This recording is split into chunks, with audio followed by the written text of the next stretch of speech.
সেদিন আমি বাড়ি ফিরে দেখি আমার আম্মু পুরানো শাড়ির ছেঁড়া অংশ সেলাই করছিলেন। আসসালামু আলাইকুম, আমি সাইম আহমদ বলতেছি। আবারও আপনাদের মাঝে নতুন আর একটা গল্প নিয়ে হাজির হলাম,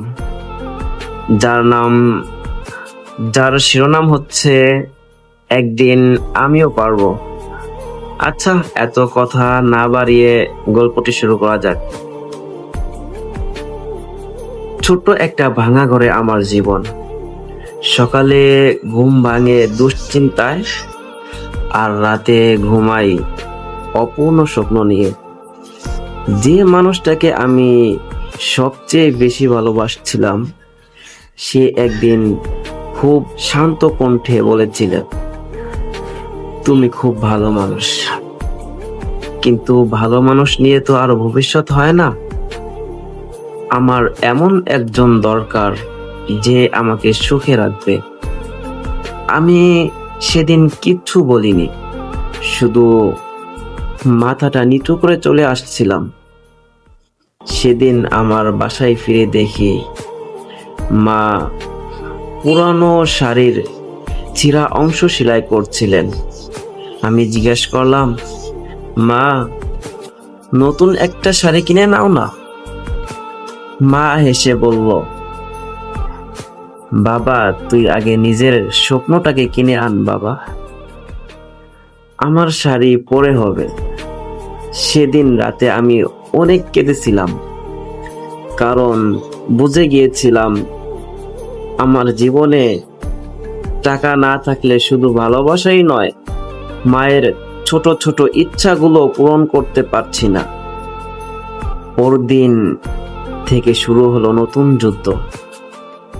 সকালে কাজ আর রাতে পড়াশোনা। মানুষ হাসতো আর বলতো, তুই কোনোদিন সফল হতে পারবি না।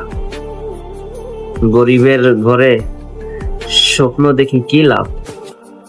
আমি শুধু হাসতাম, কারণ উত্তর দেওয়ার মতো আমার টাকা ছিল না। ছিল শুধু একটা বিশ্বাস। অনেক রাত না খেয়ে কাটিয়েছিলাম, অনেক দিন পকেটে মাত্র 10 টাকা নিয়ে বাড়ি ফিরছিলাম।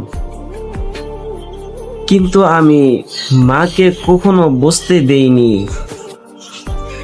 একদিন গভীর রাতে ঘরে ফিরে দেখি মা ঘুমায়নি, আমার জন্য বসে আছেন। আমি বললাম, মা, তুমি এখনো ঘুমাওনি কেন? মা শুধু বলল, তুই না ফেরা পর্যন্ত আমার ঘুম আসছে না বাবা। এই কথাটাই আমার বুকটা ভেঙে দিয়েছিল। আমি তখন মনে মনে প্রতিজ্ঞা করলাম, একদিন আমি সফল হব, শুধু নিজের জন্য নয়, মায়ের হাসির জন্য। আজ আমি সফল হইনি। আজ অনেক মানুষ আমাকে নিয়ে অবহেলা করে, কারণ আমার কাছে তো অনেক টাকা নেই, বড় পরিচয়ও নেই। কিন্তু আমি থামিনি, কারণ আমি জানি যে মানুষ আজ কষ্টের মধ্য থেকেও হাল ছাড়ছে না, একদিন তার গল্পটাই হবে অন্য অন্য মানুষের অনুপ্রেরণা, অনুপ্রেরণা, অনুপ্রেরণা। তো বন্ধুরা, গল্পটা কেমন হয়েছে সবাই কমেন্টে বলবেন, আর বেশি বেশি করে শেয়ার করবেন, যাতে করে তোমাদের মাঝে এরকম সুন্দর সুন্দর গল্প উপহার দিতে পারি। ওকে, বাই, আসসালামু আলাইকুম, সবাই ভালো থাকবেন। আবার দেখা হচ্ছে পরবর্তী কোনো ভিডিও নিয়ে।